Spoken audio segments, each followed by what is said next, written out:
എന്തൊരു രോമാഞ്ചിഫിക്കേഷൻ മൊമെന്റ് അല്ലേ. അടിപൊളി അല്ലേ? പക്ഷെ ഇത് ഇത്ര സ്പീഡിലൊക്കെ പോയാൽ മതിയാ? നമ്മൾ എസ്കേപ്പ് വെലോസിറ്റി സ്കൂളിൽ പഠിച്ചിട്ടുള്ളതല്ലേ?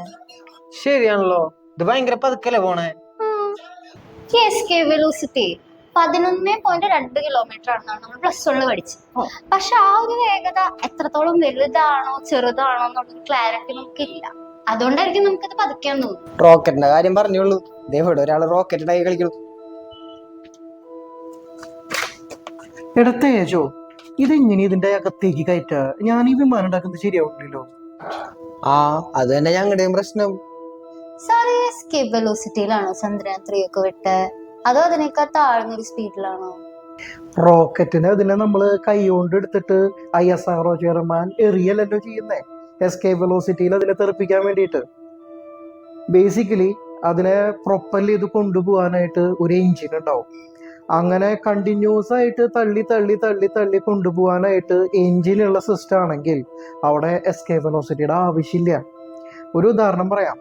ഇപ്പൊ നിങ്ങൾക്ക് ഞാനൊരു കോണി ഉണ്ടാക്കി തരാണ്, ഇന്റർസ്റ്റെല്ലാർ സ്പേസ് വരെ നീളുന്ന ഒരു വലിയ കോണി.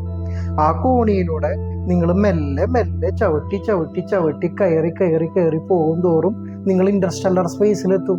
നിങ്ങൾ ആരും പീരിങ്കി ഉണ്ട പോലെ ഏതെങ്കിലും കുഴലിലിട്ടിട്ട് എസ്കേപ്പ് വെലോസിറ്റിയിൽ പ്രൊജക്ട് ചെയ്യേണ്ട കാര്യമൊന്നുമില്ല. ഇപ്പൊ നിങ്ങൾ അക്കാദമിയുടെ 3ാം നിലയിലേക്ക് കയറി വന്നത് എങ്ങനെയാ? സ്റ്റെയർ കേസിലെ ഓരോ പടികളിലെയും കണ്ടിന്യൂസ് ആയിട്ട് തള്ളല് കൊടുത്തിട്ടല്ലേ? അതേപോലെ നിങ്ങൾ കണ്ടിന്യൂസ് ആയിട്ട് തള്ളല് കൊടുക്കാനുള്ള സ്റ്റാമിന നിങ്ങൾക്കുണ്ടെങ്കിൽ എസ്കേപ്പ് വെലോസിറ്റി ഇല്ലാതെ തന്നെ നിങ്ങൾക്ക് എർത്തിന്റെ ഗ്രാവിറ്റേഷണൽ ഫീൽഡിൽ നിന്ന് പുറത്തു കിടക്കാം. നിങ്ങൾക്കെന്നല്ല, ഒരു പുഴുവിന് പോലും അതിനതിൻ്റെതായ സ്റ്റാമിനയും അതിനാവശ്യമായ ഫുഡും ഒക്കെ ഉണ്ടെങ്കിൽ അതിന് തള്ളി തള്ളി തള്ളി തള്ളി ഇന്റർസ്റ്റെല്ലാർ സ്പേസിലേക്ക് വേണമെങ്കിൽ പോകാൻ പറ്റും. പക്ഷെ പ്രായോഗികമാണോ ചോദിച്ചാൽ അല്ല. കാരണം അത്രയും സ്റ്റാമിനയുള്ള പുഴുവില്ല. അതുപോലെ അങ്ങനെ ഒരു ഷെയർ കേസ് ഉണ്ടാക്കുക എന്ന് പറയുന്നത് പ്രാക്ടിക്കലും അല്ല. അപ്പോ ഈ എർത്തിന്റെ ഗ്രാവിറ്റേഷണൽ ഫീൽഡ് മറികടക്കാൻ വേണ്ടിയിട്ട് നമ്മൾ വല്ല സാധനം എടുത്ത് എറിയുമ്പോ വേണ്ട വെലോസിറ്റി ആണല്ലോ എസ്കേപ്പ് വെലോസിറ്റി. പക്ഷേ 11.2 km/s ഒരു വലിയൊരു വേഗതയാണോ സർ? എസ്കേപ്പ് വെലോസിറ്റി 11.2 km/s എന്ന് പറയുന്നത് ഒരു വലിയ വേഗത തന്നെയാണ്, അതിൽ യാതൊരു സംശയവുമില്ല. സാധാരണ ഒരു ഫ്രീക്കന്റെ ബൈക്കിന്റെ സ്പീഡ് എടുക്കും, ഒരു അൽ ഫ്രീക്കനാന്ന് വിചാരിക്കും, അവനൊരു 130 km/h സ്പീഡിൽ പോകുന്നുണ്ടാവും. ഇത് km/h കൺവേർട്ട് ആക്കുകയാണെങ്കിൽ ഈ 11.2 km/s എന്നുള്ളത് 40,000 km/h സ്പീഡായി മാറും. 40,000 km/h സ്പീഡ് നമുക്ക് ഇമാജിൻ ചെയ്യാൻ പോലും പറ്റില്ല. നിങ്ങൾ ഏതെങ്കിലും വീഡിയോയില് ഈ ചന്ദ്രയാൻ 3 കൊണ്ട് റോക്കറ്റ് പോകുന്നത് കാണുമ്പോൾ പതുക്കെ ഇങ്ങനെ പൊന്തി പൊന്തി പോണത് കണ്ടിട്ടുണ്ടാവും. അതല്ല ശരിക്കും എസ്കേപ്പ് വെലോസിറ്റിയുടെ കാഴ്ചക്ക് ഉണ്ടാകാൻ സാധ്യതയുള്ള സ്പീഡ്. 40,000 km/h ഇമാജിൻ ചെയ്യാൻ പോലും നമുക്ക് പറ്റില്ല. അപ്പോഴേ ഈ ഭൂമിയുടെ എസ്കേപ്പ് വെലോസിറ്റി ഇത്ര സീനാണെങ്കിൽ സൂര്യന്റെ എങ്ങനെയിരിക്കും? സൂര്യന്റെ എസ്കേപ്പ് വെലോസിറ്റി ഭീകരായിരിക്കും. 618 km/s ആണ് സൂര്യനിൽ നിന്നുള്ള എസ്കേപ്പ് വെലോസിറ്റി. സൂര്യന്റെ എസ്കേപ്പ് വെലോസിറ്റി ഭീകരമായതുകൊണ്ടാണ് അവിടെ ഹൈഡ്രജൻ, ഹീലിയം ഒക്കെ വളരെ അബണ്ടന്റ് ആയിട്ടുള്ള നല്ല അടിപൊളിയായിട്ടുള്ള ഒരു അന്തരീക്ഷം, അറ്റ്മോസ്ഫിയർ സൂര്യനിലുള്ളത്. ഭൂമിക്കും അറ്റ്മോസ്ഫിയർ ഉള്ളതിന്റെ കാരണം ഭൂമിയുടെ എസ്കേപ്പ് വെലോസിറ്റി അത്ര മോശമല്ലാത്തൊരു വിലയായതുകൊണ്ട് തന്നെയാണ്. കാരണം ഈ എസ്കേപ്പ് വെലോസിറ്റി വലുതായതുകൊണ്ടാണ് ഹൈഡ്രജൻ, ഹീലിയം മോളിക്യൂളുകൾ എത്ര സ്പീഡിൽ റാൻഡം ആയിട്ട് മൂവ് ചെയ്തിട്ടും ഈ എസ്കേപ്പ് വെലോസിറ്റി ഭീകരമായതുകൊണ്ട് അതിന് എസ്കേപ്പ് ചെയ്യാൻ പറ്റാത്തത്. ഹൈഡ്രജൻ, ഹീലിയം ഒന്നും എർത്തിന്റെ അറ്റ്മോസ്ഫിയറിൽ അധികം ഇല്ല, ഒട്ടും ഇല്ല എന്ന് തന്നെ പറയാം. അതിന്റെ കാരണം എന്താണെന്ന് വെച്ചാൽ സൂര്യനെ അപേക്ഷിച്ച് ഭൂമിക്ക് എസ്കേപ്പ് വെലോസിറ്റി കുറവാണ്. അപ്പോൾ ഹൈഡ്രജൻ, ഹീലിയം മോളിക്യൂളുകളുടെ സ്പീഡ് ഉണ്ടല്ലോ, അത് ഭൂമിയുടെ എസ്കേപ്പ് വെലോസിറ്റിയേക്കാൾ കൂടുതലാണ്. അതുകൊണ്ട് അവർ ഈസി ആയിട്ട് ഭൂമിയുടെ ഗ്രാവിറ്റേഷണൽ പുള്ളിൽ നിന്ന് ഹൈഡ്രജൻ, ഹീലിയം ഒക്കെ എസ്കേപ്പ് ചെയ്തു പോകും. ബാക്കി വേറെ കാർബൺ ഡൈ ഓക്സൈഡ്, ഓക്സിജൻ തുടങ്ങിയ മോളിക്യൂളുകളുടെ സ്പീഡ് ഉണ്ടല്ലോ, അത് എസ്കേപ്പ് വെലോസിറ്റിയേക്കാൾ മേലെയല്ല. അതുകൊണ്ട് അവര് നമ്മുടെ അന്തരീക്ഷത്തിലെ ഗ്രാവിറ്റേഷണൽ പുള്ള് കാരണം ട്രാപ്പായി നിൽക്കും. ഏതാണ്ട് അതേ ഒരു കാരണം തന്നെയാണ് ചന്ദ്രനിലെ അന്തരീക്ഷം ഇല്ലാത്തതും. ഒന്ന് ആലോചിച്ച് നോക്കൂ, ചന്ദ്രന്റെ എസ്കേപ്പ് വെലോസിറ്റി വളരെ കുറവാണ്, 2-3 km/s ഒക്കെ ഉള്ളൂ. അതുകൊണ്ട് മിക്ക ഗ്യാഷസ് മോളിക്യൂളുകളുടെ റാൻഡം മൂവ്മെന്റിന്റെ സ്പീഡും ചന്ദ്രന്റെ എസ്കേപ്പ് വെലോസിറ്റിയേക്കാൾ കൂടുതലാണ്. അതുകൊണ്ട് അവർ ഈസി ആയിട്ട് ചന്ദ്രേട്ടന്റെ ഗ്രാവിറ്റേഷണൽ പുള്ളിനെ മറികടന്ന് എസ്കേപ്പ് ആവും. അതുകൊണ്ട് കട്ടിയായ ഒരു അന്തരീക്ഷത്തിനെ നിലനിർത്താൻ തക്ക ഗ്രാവിറ്റേഷണൽ പുള്ള് നമ്മളുടെ ചന്ദ്രനിൽ ഇല്ല. പക്ഷേ ഈ എസ്കേപ്പ് വെലോസിറ്റിക്ക് ഒരു പ്രത്യേകതയുണ്ട്. ഏതൊരു പ്ലാനറ്റിൽ നിന്നും ഏതൊരു സ്റ്റാറിൽ നിന്നുള്ള എസ്കേപ്പ് വെലോസിറ്റി ആ പ്ലാനറ്റിൽ നിന്നും ആ സ്റ്റാറിൽ നിന്നുള്ള ഡിസ്റ്റൻസിനെ കൂടി ഡിപ്പെൻഡ് ചെയ്യും. നമ്മൾ ആ പ്ലാനറ്റിൽ നിന്ന് എത്ര ദൂരത്തേക്ക് മാറിപ്പോകുന്നോ ആ പ്ലാനറ്റിന്റെ സെന്റർ ഉണ്ടല്ലോ, കേന്ദ്രം, ആ കേന്ദ്രത്തിൽ നിന്ന് നമ്മൾ അകലും തോറും എസ്കേപ്പ് വെലോസിറ്റി നല്ല രീതിയിൽ കുറയും. അപ്പൊ അതിന്റെ റിവേഴ്സ് ഒന്ന് ചിന്തിച്ചു നോക്കൂ. നമ്മൾ എർത്തിലോട്ട് അടുക്കും തോറും നമ്മളുടെ എസ്കേപ്പ് വെലോസിറ്റി കൂടിക്കൊണ്ടിരിക്കും. എർത്തിന്റെ സെന്ററിലോട്ട് നമ്മൾ എത്രത്തോളം അടുക്കുന്നോ അത്രത്തോളം നമ്മുടെ എസ്കേപ്പ് വെലോസിറ്റി കൂടിക്കൊണ്ടിരിക്കും. അപ്പോ എർത്തിന്റെ സെന്ററിലേക്ക് പോകാൻ കുറച്ച് കുഴിച്ചു പോയാൽ പോരെ, എസ്കേപ്പ് വെലോസിറ്റി കൂടില്ലേ? അത് നല്ല രസമായി പറഞ്ഞത്. എർത്തിന്റെ സെന്ററിലോട്ട് കുഴിച്ചു പോവാണെങ്കിൽ സത്യം പറഞ്ഞാൽ എസ്കേപ്പ് വെലോസിറ്റി കൂടില്ല. കാരണം എർത്തിന്റെ സെന്ററിലോട്ട് നമ്മൾ കുഴിച്ചു പോകുമ്പോൾ നമ്മൾ എത്ര താഴത്തേക്ക് കുഴിച്ചു പോകുന്നോ അതിന്റെ മുകൾ ഭാഗത്തെ മാസ് ഉണ്ടല്ലോ എർത്തിന്റെ, അത്രയും മാസ് നമ്മളെ മുകളിലോട്ട് വലിക്കും. താഴത്തെ എർത്ത് നമ്മളെ അടിയിലേക്ക് വലിക്കുന്ന പോലെ കുഴിച്ചു പോകുമ്പോൾ മുകൾ ഭാഗത്തെ ട്രാപ്പായ എർത്തിന്റെ മാസ് ഉണ്ടല്ലോ നമുക്ക് ഗ്രാവിറ്റേഷണൽ പുള്ള് മുകളിലോട്ട് തരും.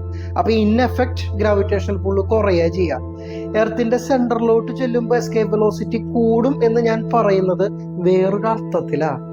എർത്തിന്റെ സെന്ററിലോട്ട് നമ്മൾക്ക് എങ്ങനെ അടുക്കാൻ പറ്റാം കുഴിക്കാതെ? ഒന്ന് ആലോചിച്ച് നോക്കും.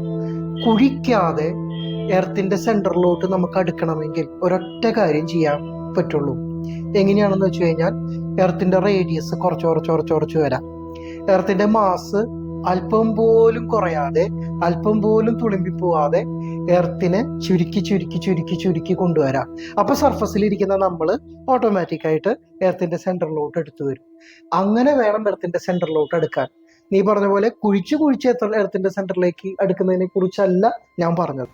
അപ്പൊ സാറേ, ഈ എർത്തിന്റെ മാസിനെ ഇങ്ങനെ അമർത്തി ഒതുക്കി കൊണ്ടുപോയിക്കൊണ്ടിരുന്ന എന്താണ് അൾട്ടിമേറ്റ്ലി എസ്കേപ്പ് വെലോസിറ്റിക്ക് സംഭവിക്കുക? എന്ത് സംഭവിക്കാൻ? സാധനം ഒരു ബ്ലാക്ക് ഹോൾ ആയിട്ട് മാറും. നമ്മൾ ഏതൊരു പ്ലാനറ്റും ഏതൊരു സ്റ്റാറും അതിന്റെ ഗ്രാവിറ്റേഷണൽ പുള്ള് കാരണം കൊണ്ട് അതിങ്ങനെ അമർത്തി ഒതുങ്ങി ഒരു പ്രത്യേക റേഡിയസിലോട്ട് ആ മാസം മുഴുവൻ ചുരുങ്ങി കഴിഞ്ഞാൽ അത് ബ്ലാക്ക് ഹോൾ ആവും. അതെങ്ങനെയാണെന്ന് വെച്ച് കഴിഞ്ഞാൽ ഞാൻ നേരത്തെ പറഞ്ഞല്ലോ, മാസ് അമർത്തി ഒതുക്കി ചുരുങ്ങും തോറും എസ്കേപ്പ് വെലോസിറ്റി കൂടി വരുന്നു. ഒരു പർട്ടിക്കുലർ റേഡിയസിലോട്ട് സാധനം ചുരുങ്ങി എത്തുമ്പോൾ എസ്കേപ്പ് വെലോസിറ്റിയുടെ വാല്യൂ ലൈറ്റിന്റെ സ്പീഡിന് തുല്യവും. അതായത് 3 ലക്ഷം കിലോമീറ്റർ പെർ സെക്കൻഡ് എന്ന് പറയുന്ന ലൈറ്റിന്റെ ഭീകര സ്പീഡിന് തുല്യവും ആ പ്ലാനറ്റിന്റെ എസ്കേപ്പ് വെലോസിറ്റി. അങ്ങനെ പറഞ്ഞാൽ ലൈറ്റിന്റെ സ്പീഡിന് പോലും എസ്കേപ്പ് ചെയ്യാനായിട്ട് ആ പ്ലാനറ്റിന് പിന്നെ പറ്റില്ല. സാധനം ഒരു ബ്ലാക്ക് ഹോൾ ആയിട്ട് മാറും. ഭൂമിനെപ്പോ എത്ര ചെറിയ റേഡിയസിലോട്ട് അമർത്തി ഒതുക്കണം അതിനൊരു ബ്ലാക്ക് ഹോൾ ആക്കി മാറ്റണമെങ്കിൽ? ഏതാണ്ട് ഒരു 9 മില്ലിമീറ്ററിലോട്ട് റേഡിയസിലോട്ട് എർത്തിനെ ചുരുക്കണം.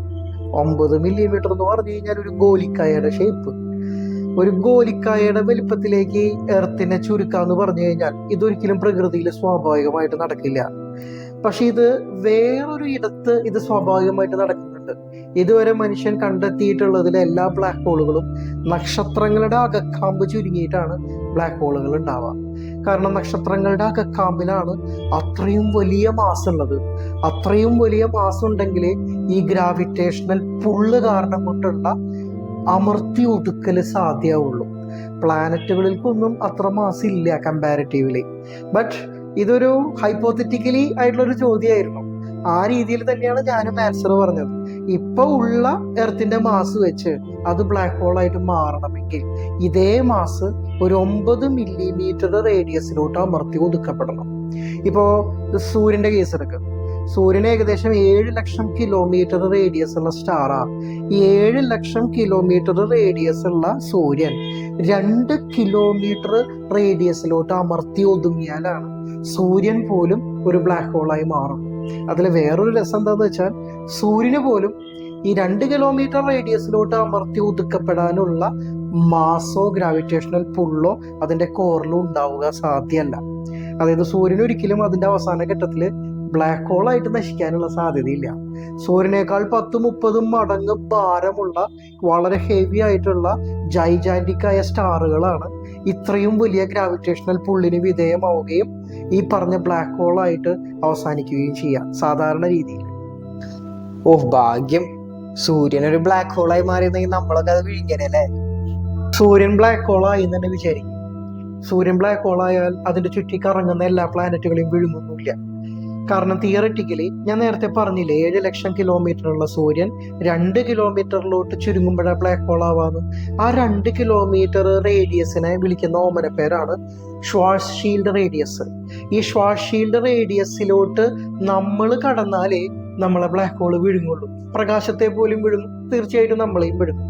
ഷ്വാർസ്ഷീൽഡ് റേഡിയസ് എന്ന് പറയുന്നത് ഒരു അതിർത്തി പ്രദേശ, ഒരു ബൗണ്ടറിയാ, ഒരു സ്പേസിലെ റീജിയൻ ആണത്. ആ റീജിയനിലോട്ട് നമ്മൾ എത്തിയാലേ ബ്ലാക്ക് ഹോൾ നമ്മളെ വിഴുങ്ങുള്ളൂ. ഇപ്പോൾ സൂര്യൻ 2 കിലോമീറ്ററിലേക്ക് ചുരുങ്ങുമ്പോൾ 2 കിലോമീറ്റർ ആണ് ഷ്വാർസ്ഷീൽഡ് റേഡിയസ് എങ്കിൽ 2 കിലോമീറ്റർ ഷ്വാർസ്ഷീൽഡ് റേഡിയസിന്റെ പുറത്ത് ഒരുപാട് അകലെയുള്ള പ്ലാനറ്റുകളൊക്കെ ഈസി ആയിട്ട് സൂര്യനെ ഓർബിറ്റ് ചെയ്തുകൊണ്ടേയിരിക്കും. അങ്ങനെ പ്രകൃതിയിലുണ്ട്. ബ്ലാക്ക് ഹോളുകളെ ഓർബിറ്റ് ചെയ്യുന്ന പ്ലാനറ്റുകൾ നമ്മുടെ പ്രകൃതിയിലുണ്ട്. ഒരു ഉദാഹരണം കൂടിയും പറയാം. നമ്മളുടെ ഇന്റർസ്റ്റെല്ലാർ സിനിമയില് ഫിക്ഷൻ ആണെങ്കിൽ കൂടി എൻഡ്യൂറൻസ് എന്ന് പറയുന്ന ഒരു സ്പേസ് ക്രാഫ്റ്റ് ഒരു ബ്ലാക്ക് ഹോളിന്റെ അടുത്തൂടെ പോകുന്ന സീനൊക്കെ ഉണ്ടായില്ലേ. അപ്പൊ ഞാൻ ആദ്യം ആലോചിച്ചിട്ടുണ്ട്, ഈ ബ്ലാക്ക് ഹോൾ എന്താ ഈ സ്പേസ് ക്രാഫ്റ്റിനെ വിഴുങ്ങാത്തെ?